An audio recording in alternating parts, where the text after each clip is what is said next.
다니엘 기도회 때 강사님 한 분이 나오셔서 보석 같은 성도님 이렇게 말씀하셨는데 저희들은 그냥 사랑합니다 그렇게 했잖아요.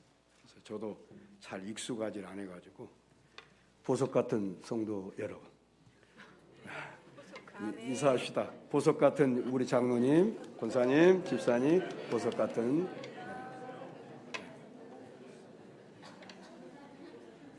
참 그 말이 다 음미를 해보니까 진짜 그 말이 맞아요. 그리스도의 보배는 피로 사셔서 우리가 구원받은 하나님의 백성들이 보석 같고 멜루건 같은 지난 한 주간도 말씀에 울타내서 평안하셨어요.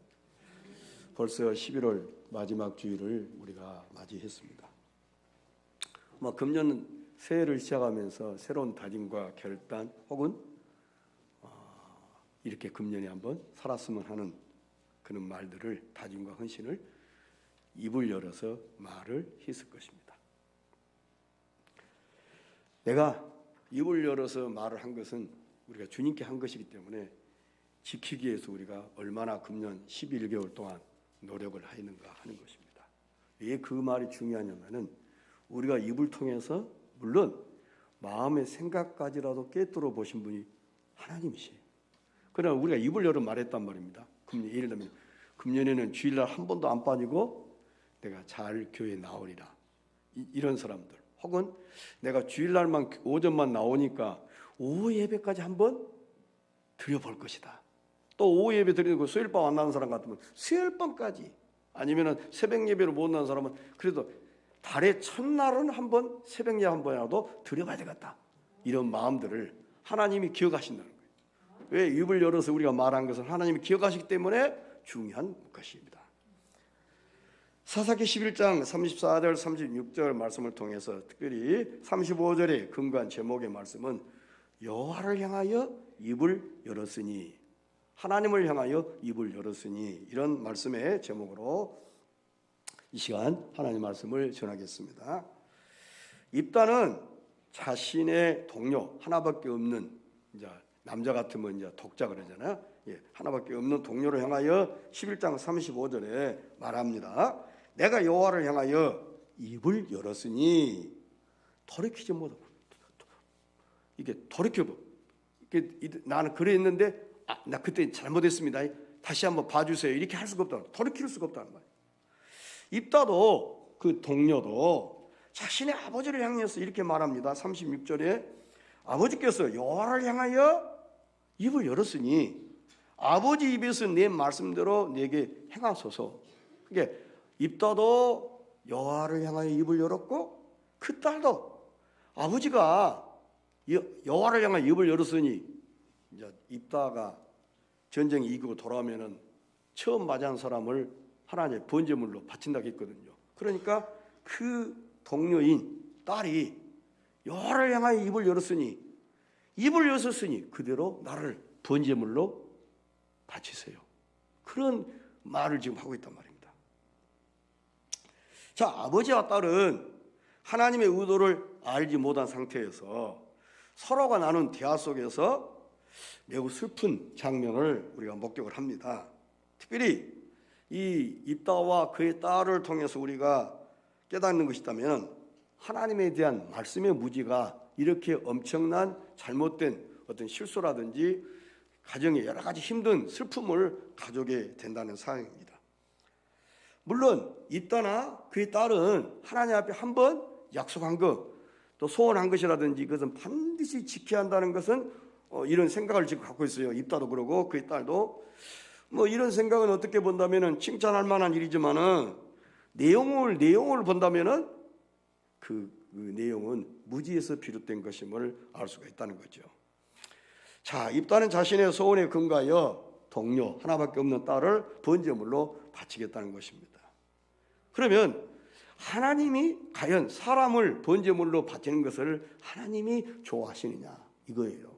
하나님은 인격의 하나님이잖아요. 그 인격의 하나님이기 때문에 우리가 하나님이 조건을 정해줬어요. 제물은 어떤 것으로 나한테 드려라. 그러면은 그 조건이 맞지 않으면은 하나님 앞에 드릴 수가 없어요.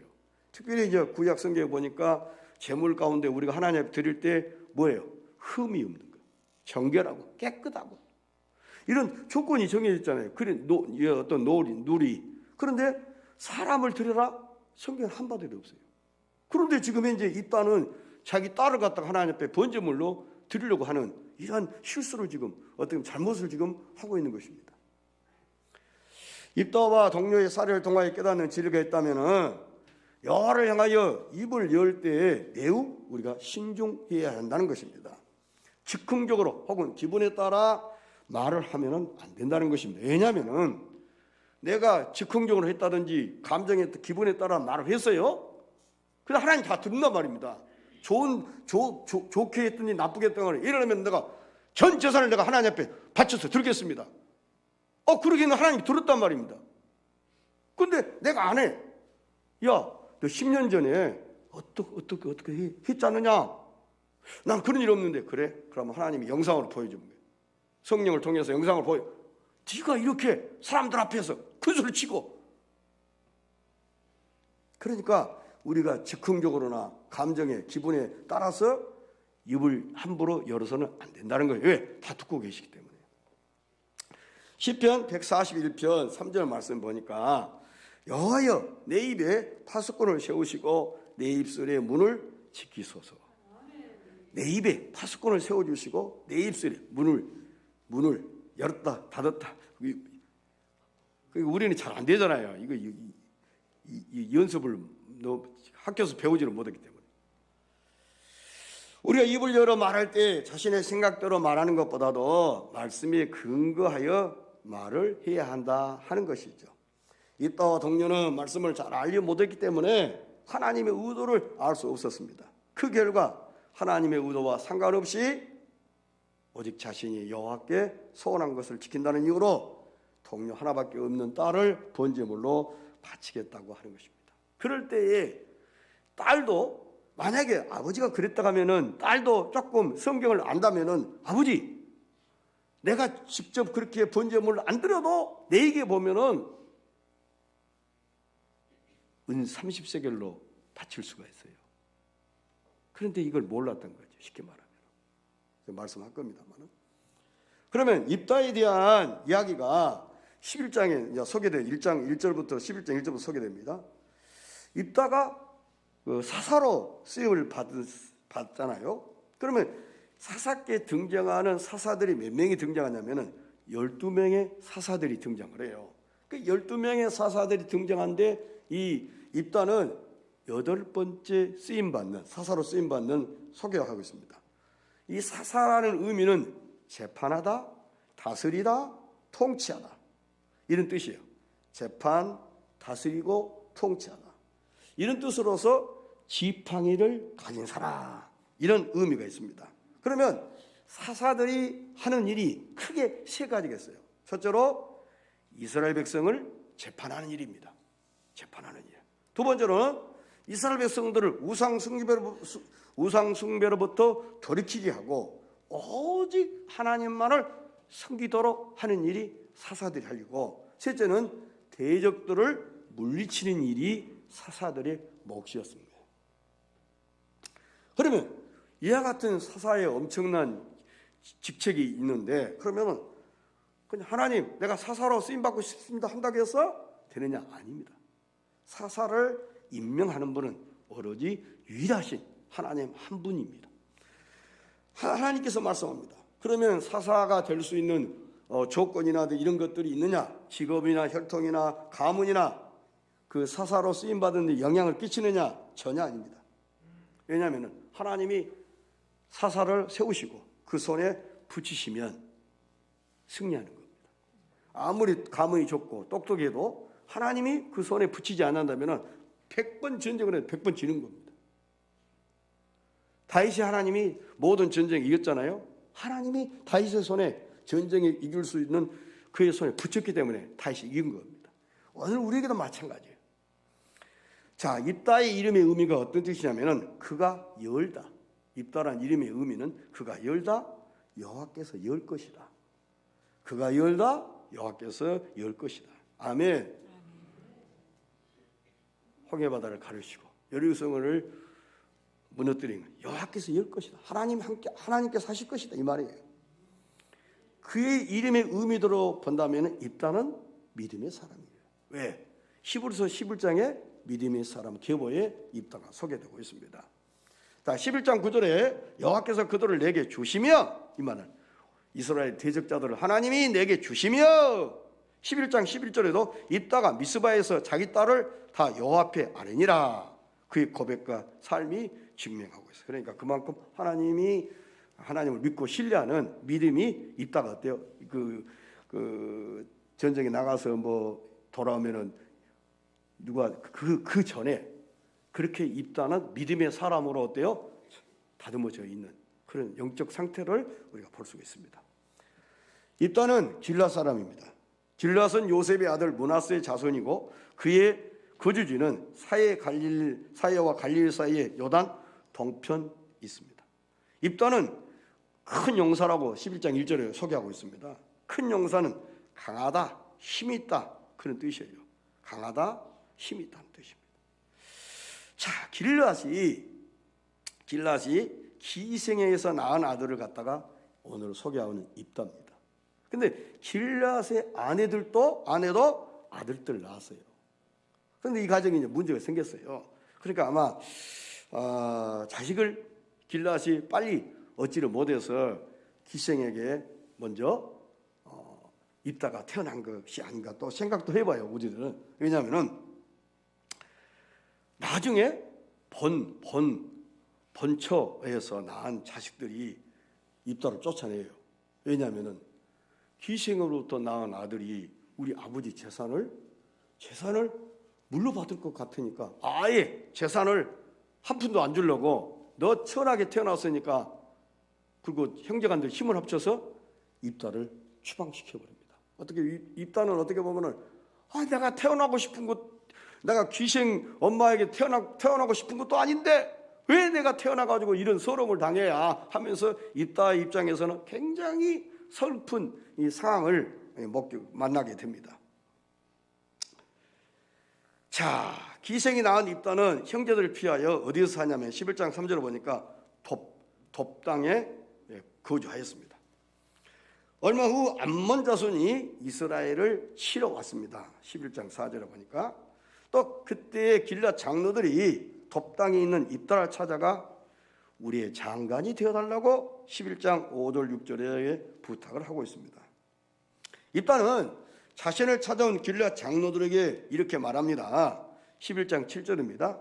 전에는 나를 미워하며 내 아버지 집에서 쫓아내지 않았느냐? 너희가 환난을 당한다고 하여 내게 아느냐?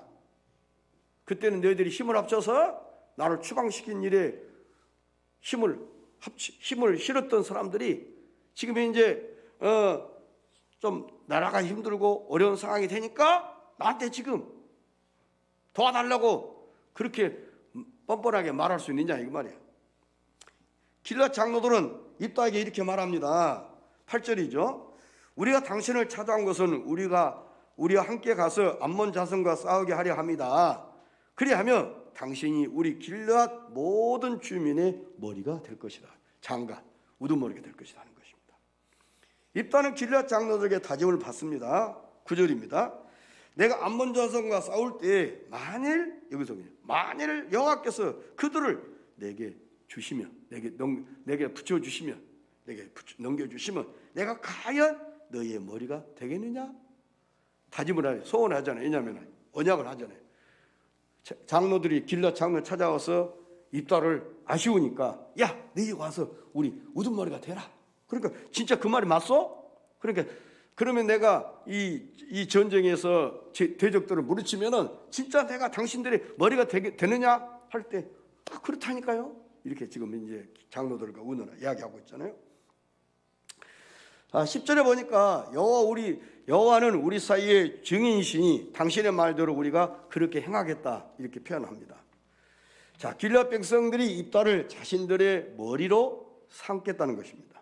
입다는 미스바에서 자기의 말을 다 여호와 앞에 아뢰었다고 했습니다. 하나님, 내가 이렇게 추방당했을 때는 슬프게 너무 마음이 불편한 가운데 내가 추방당했는데 세상이 어려운 일을 당했다고 해서 이렇게 나를 우두머리에 삼고자 나아왔으니 하나님, 지금 이 이스라엘 백성, 이스라엘 나라에 있어서 가장 수치스럽게 여긴 것이 뭐냐면은 할례를 받지 않는 이방인들에게 침략을 당한다든지 공격을 당한다든지 이렇게 하는 것이 가장 수치스러운 것이거든요.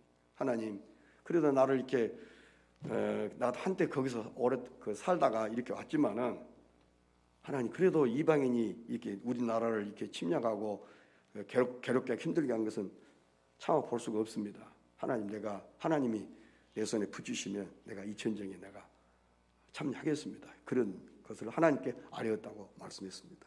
첫째로 입다의 소원입니다. 30절, 31절 봅시다.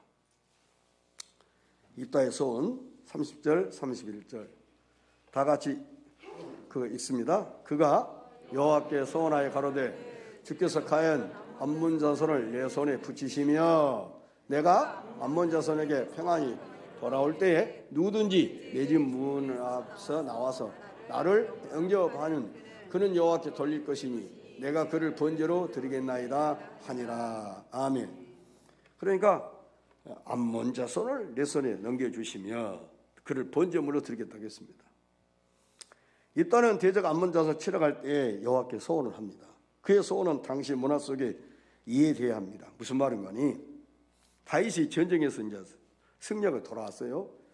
사무엘상 18장 6절 7절을 보면은 다윗이 전쟁에서 승리하고 돌아오는데 승리하고 돌아온 다윗을 향해 뭐라고 해요?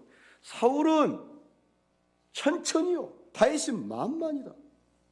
이렇게 환영하는 무리가 그렇게 이런 문화가 있단 말입니다. 그러면 이제 입다가 전쟁에 만약에 이기고 돌아오면 분명히 어때요?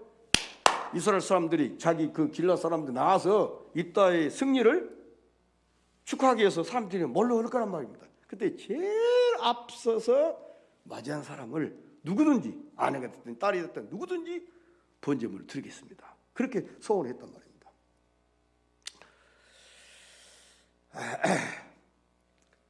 주께서 암몬 자손을 내 손에 넘기시며 내가 평안히 돌아올 때 누구든지 내 집 문에서 나와 나를 영접하는 그는 여호와께 돌릴 것이니 내가 그를 번제로 드리겠다고 다짐을 합니다. 입다의 소원은 아무런 문제가 없이 보이잖아요. 소원한 것을 지킬 때는 경솔한 행동을 했다고 생각이 듭니다. 왜? 짐승을 번제물로 드리지 아니하고 딸을 사랑한 딸 동료를 번제물로 드렸기 때문입니다. 입다의 이런 행동은 말씀을 제대로 알지 못하는 무지에서 비롯된 것임을 기억해야 됩니다. 여호와께서 사람을 번제물로 받지 아니하십니다. 사람을 번제로 드리면 오히려 가증스럽게 여기신 분이 여호와 하나님이십니다. 그럼에도 입다는 자신의 딸을 번제물로 바쳤습니다.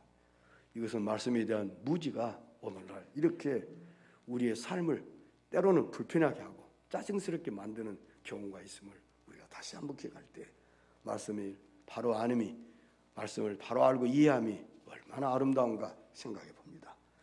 입다 첫째는 입다의 소원이고 두 번째는 여호와의 응답입니다. 32절 33절 보십시다.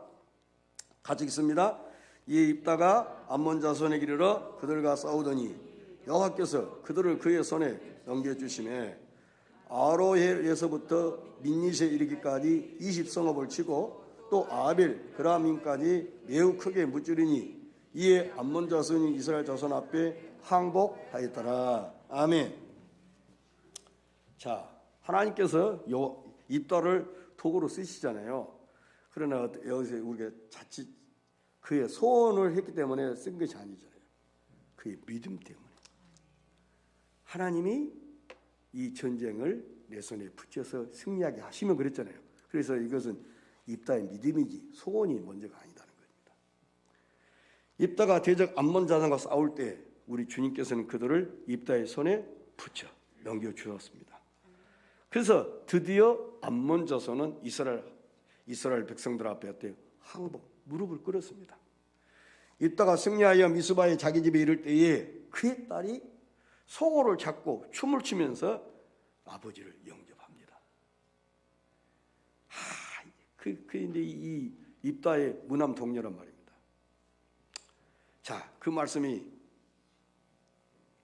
31절 32 30절 31절 소원 때문이죠. 주께서 안번 자손 내 손에 넘겨주시며 내가 평안히 돌아올 때 누구든지 내 집 문에서 나와 나를 영접하는 그는 여호와께 드릴 것이니 내가 그를 번제로 드리겠다 했습니다.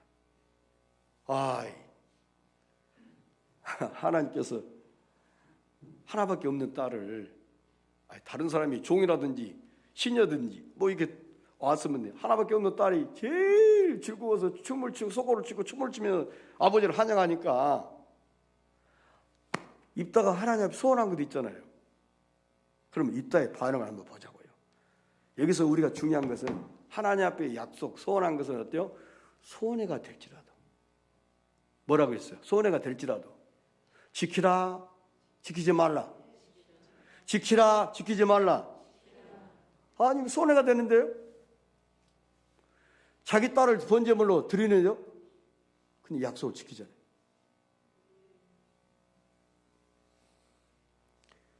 (34절) (35절) 보세요. 입다가 미스바에 있는 자기 집에 이를 때 보라 그의 딸이 소고를 잡고 춤추며 나와 영접하니 이는 그의 무남 동료라. (35절입니다) 입다가 이를 보고 자기 옷을 찢으며 이르되 어찌할꼬 내 딸이여 너는 나를 참담하게 하는 자요 너는 나를 괴롭게 하는 자 중에 하나로다. 내가 여호와를 향하여 입을 열었으니 능히 돌이키지 못하는 이게 번복할 수가 없다는 거죠. 입다의 반응을 봅시다. 자기 옷을 찢으며 어찌할꼬 했습니다. 아마 자기 하나밖에 없는 딸이 제일 먼저 나을 거라고 생각을 못했을 것이죠. 누구든지 하필이면 자기 동료가 이렇게 아버지가 그 험한 전쟁에 힘든 전쟁에 돌아온다는 소식을 듣고 너무 반가워가지고 패배했어도 나왔을 겁니다. 왜냐하면 왜? 아버지가 예수고 수고했기 때문에. 그런데 누구보다도 아버지를 더 격려하고 사랑하고 칭찬하고 그러기 위해서 이 무난 동료가 제일 먼저 뛰쳐나온 것입니다. 내가 여호와를 향하여 입을 열었으니 능히 번복 돌이킬 수 없다는 거죠. 한번 하나님 앞에 소원한 것은 반드시 어때요? 우리가 지켜야 하기 때문에 한번 함부로 입을 열어서는 안 된다는 거죠. 소원했다든지 무슨 약속을 한다든지 그럴 때.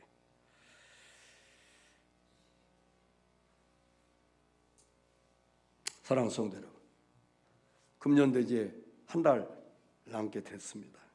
혹시라도 하나님께 소원하고 약속한 것 있다면 이 한 달 남짓 그 시간 속에 어떻게 결단하고 또 헌신했던 것이 다짐했던 것 있다면 다 마무리하고 유정의 미를 거둘 수 있는 하나님의 은혜가 있기를 바랍니다. 우리는 이 딸을 보면서 신앙의 도전도 받지만 한편으로 말씀에 대한 무지하면 많은 부작용도 이렇게 일어난다는 사실도 우리가 깨닫게 됩니다. 자, 입다 앞에 나타난 사람은 다름 아닌 자신의 동료입니다. 동료는 독자 같은 표현인 것입니다. 입다에게 동료는 아브라함의 독자 같은 의미가 있습니다. 그런데요, 독자나 동료는 그 사람에게 있어서는 하나밖에 없는 유일한 가장 소중한 사람이란 뜻이에요. 이게 가장 소중한. 자, 입다는 자신의 동료를 보면서 자기 옷을 찢었잖아요. 당시 옷을 찢는 행동은 안전한 절망감과 극도의 슬픈 감정의 표현입니다. 하나밖에 없는 유일한 동료를 하나님께 어때요? 번제물로 바쳐야 하는 아버지의 마음이 오직 우리가 표현할 길이 없지 않거든요. 그런데 아브라함도 독자를 바쳤잖아요. 그런데 입다도 동료를 바쳤어요. 그런데 여기서는 똑같은 내용으로 볼 수 있고 시기적으로 다시 말하면은 아브라함이 독자 이삭을 바쳤을 때는 이미 하나님의 말씀, 율법이 주어지기 전입니다. 그런데 시간이 지났습니다. 입다는 하나님의 말씀이 주어졌어요. 하나님의 말씀이 주어졌단 말. 그러면은 하나님의 말씀이 주어지면은 소원을 했을 때 사람을 번제물로 드린 것이 아니라 사람을 대신해서 어떻게 해야 된다는 것이 이미 내게 기록되어 있단 말입니다. 그러면 그 말씀에 근거해서 하면 되는데 입다도 몰랐어요. 그 딸도 몰랐어요. 만약에 딸이 알았다면 아버지 내가 번제물로 안 드려도 은 30세겔만 하나님께 드리면 아버지 소원한 거 갚아요. 이게 안 됐던 것이에요. 자, 한번 봅시다. 레위기 27장.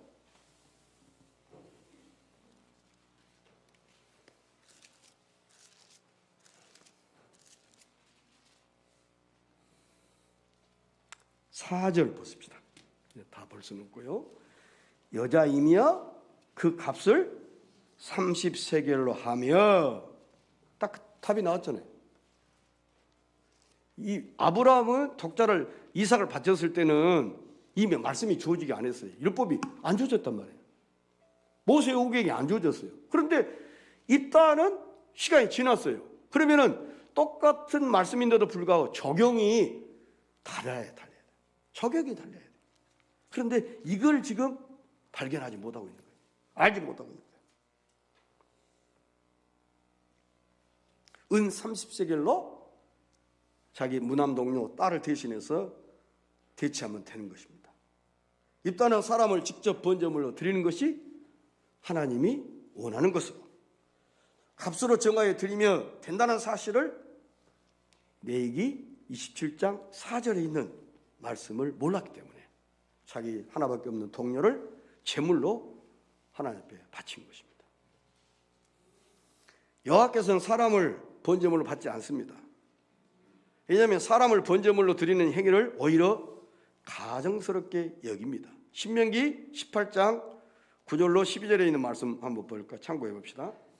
네 하나님 여호와께서 네게 주시는 땅에 들어가거든 너는 그 민족들의 가증한 행위를 본받지 말 것이니 그의 아들이나 딸을 불 가운데로 지나게 하는 자나 점쟁이나 길흉을 말하는 자나 요술하는 자나 무당이나 진언자나 신접자나 박수나 초혼자를 너희 가운데 용납하지 말라. 이런 일을 행하는 모든 자를 여호와께서 가증히 여기시나니 이런 가증한 일로 말미암아 네 하나님 여호와께서 그들을 네 앞에서 쫓아내시느니라. 이렇게 말씀하셨습니다. 그렇기 때문에 하나님은 그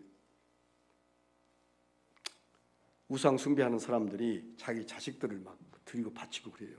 그래서 미가서 6장 8절에 보니까 우리 맏아들을 하나님께 드릴까요? 이렇게 나와요. 그러니까 이런 문화는 우상 숭배 문화 속에서 지금 이스라엘 문화 속에 들어오는 거예요.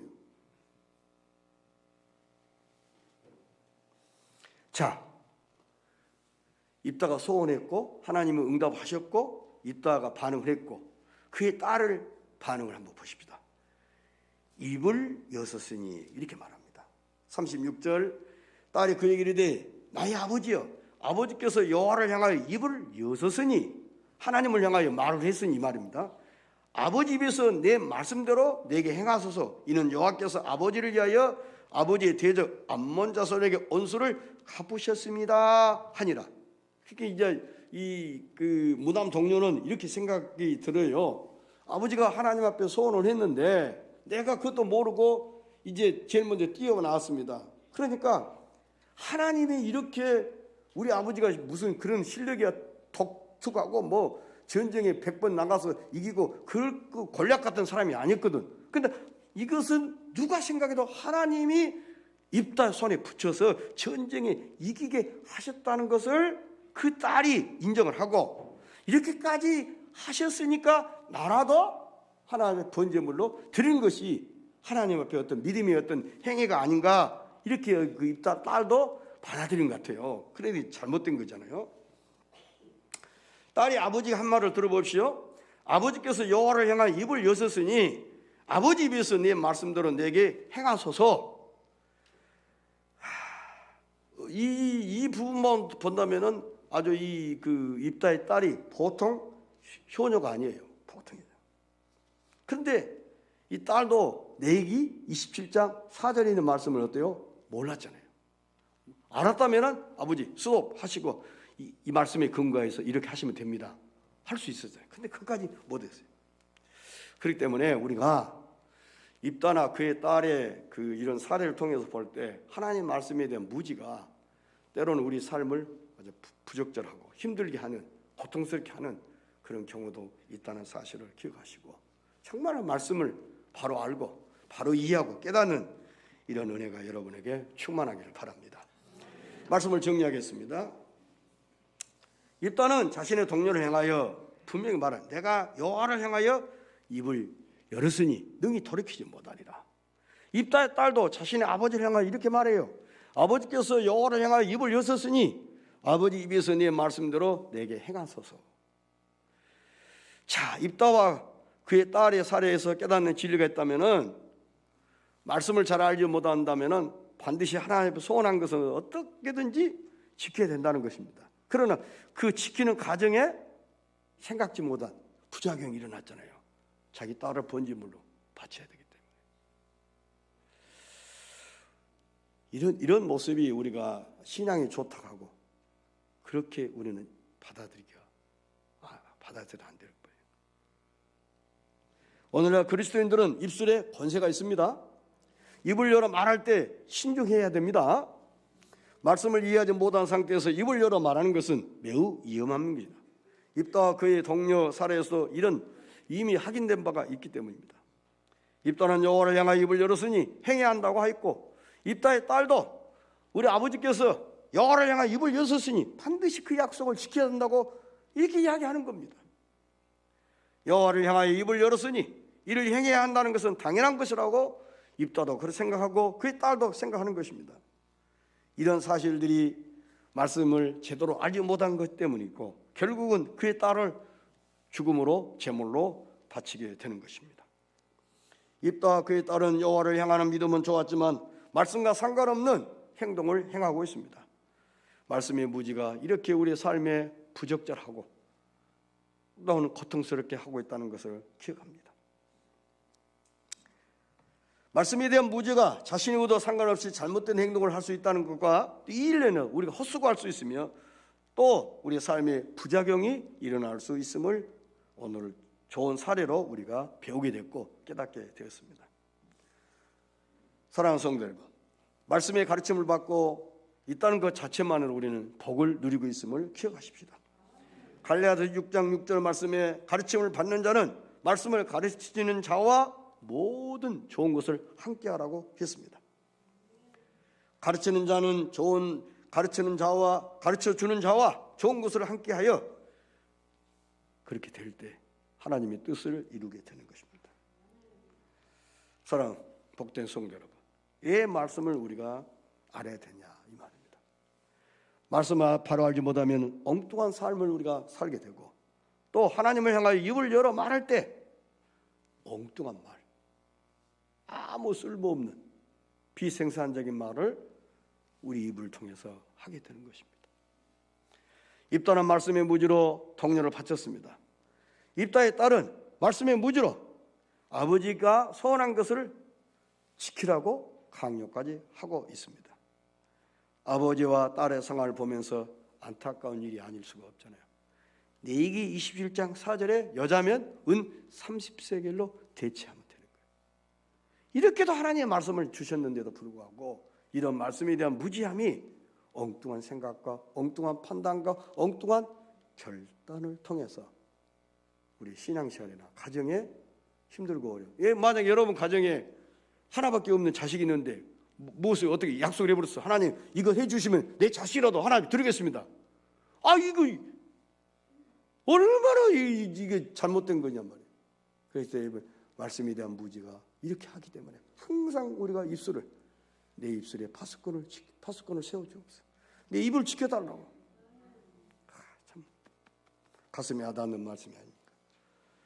오늘도 우리는 이런 실수를 하지 않기 위해서 말씀의 가르침을 잘 받아서 들은 말씀을 기억하시고 이번 한 주간도 예수 그리스도 이름으로 승리하셔서 매사 가정에 직장에서 어디서든지 승리는 내 것일세, 승리는 내 것일세 그렇게 외치면서 살아가는 복 있는 또 보석 같은 우리 성도님들이 삶이 되시기를 축복합니다. 아멘. 찬송하겠습니다. 221장입니다.